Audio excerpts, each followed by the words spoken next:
Salut à tous, je m'appelle Antoine Caron et je suis heureux de vous accueillir sur cette chaîne dédiée à la pêche. Ici, je partage des astuces sur la pêche, le choix des appâts et des leurres, et j'aide également les débutants. Abonnez-vous pour rester toujours au courant.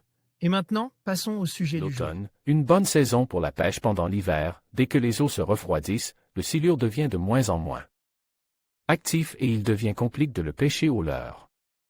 Cependant, juste avant que les eaux deviennent trop froides et l'arrivée des premières gelées, le silure fait ses réserves en préparation de l'hiver et de sa période d'activité réduite. C'est le moment idéal pour le pêcher une dernière fois au leurre avant le retour du printemps.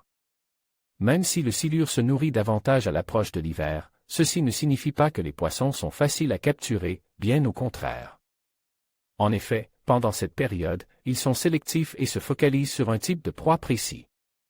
Des proies précises.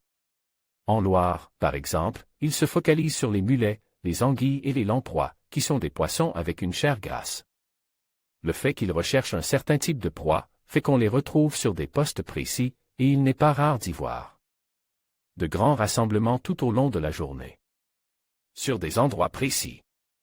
Ces rassemblements ont lieu là où leurs proies se regroupent et se déplacent, mais compliquent également la pêche. En effet, c'est une saison durant laquelle il ne faut pas hésiter à les rechercher ailleurs que dans les bordures ombragées ou dans les fosses, car ils restent bien souvent toute la journée sur leur poste de chasse et ne fréquentent pas forcément leur zone de repos habituelle. En automne, les eaux des rivières et des fleuves sont bien souvent basses et claires et les silures peuvent se tenir dans très peu d'eau. Donc encore une fois, il ne faut pas hésiter à explorer de nouveaux postes et ne pas se baser sur les endroits qui ont été productifs durant l'été. Une particularité de ces rassemblements est que les silures se regroupent par taille, ainsi, on se retrouve avec des regroupements de petits silures et des regroupements de gros.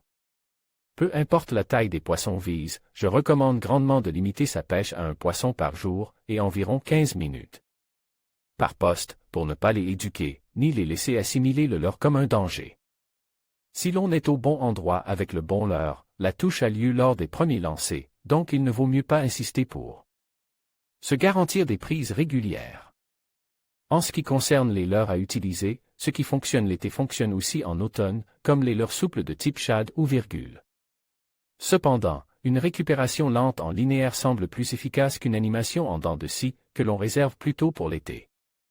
Enfin, un autre avantage de pêcher les silures à cette époque est qu'ils peuvent être actifs tout au long de la journée, et non sur une fenêtre horaire plus courte comme c'est souvent le cas durant l'été.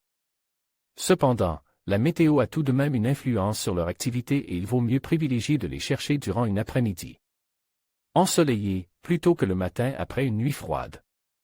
Cette frénésie alimentaire dure environ 1 à 2 semaines, et s'arrête immédiatement dès que le froid fait son apparition, donc autant en profiter.